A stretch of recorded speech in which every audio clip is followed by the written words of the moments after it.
Ikinakasana ng Metropolitan Manila Development Authority o MMDA ang pagpapatupad ng odd-even traffic scheme bilang tugon sa nalalapit na malawakang rehabilitasyon sa EDSA. Kasabay nito, pinag-aaralan din ng MMDA ang pagbabaklas ng bike lanes para bigyang daan ang motorcycle lanes. Ang paliwanag dito ng ahensya, ihahatid live ni Edniel Parosa. Edniel. Kasadong magpatupad ang Metropolitan Manila Development Authority ng odd-even scheme sa EDSA sa kasagsagan ng gagawing pagkukumpuni sa nasabing kalsada.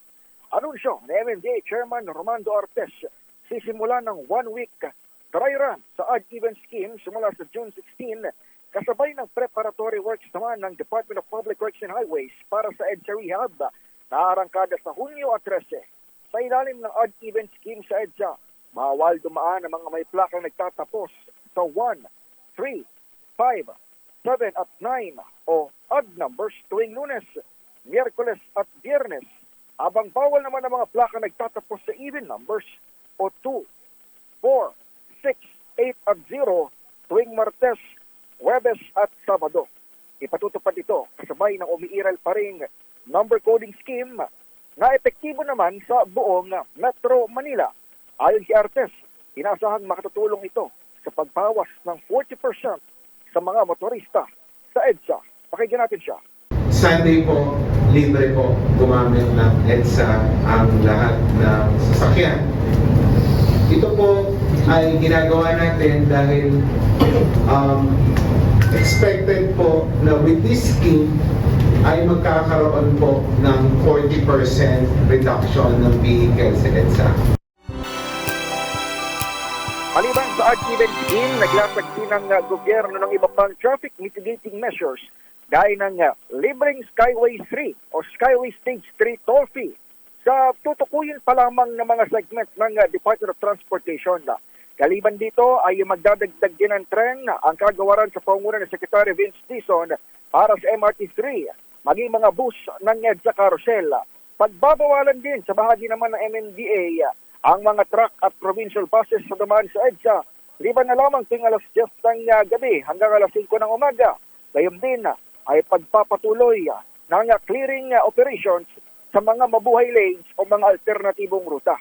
Inasahang ipatutupad itong libreng Skyway Stage 3 toll mula buwan ng Hulyo o buwan ng Agosto, kasabay ng pag-arangkada ng EDSA Rehab.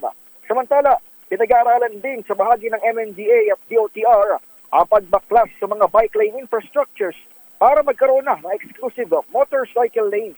Paliwanag ng opisyal, magiging delikado sa mga siklista ang mas masikip na lanes oras na kumpunihin ng EDSA. Makikipag-ugnay naman ang kanilang tanggapan sa mga riders gaya ng TNVS, maging sa mga social-civic stakeholder gaya ng grupong Move as One. Yung mga motor po, magpapawalan na natin dumaan sa underpass at overpass. Kasi po yung pag singit-singit, lilit po kasi yung lanes eh.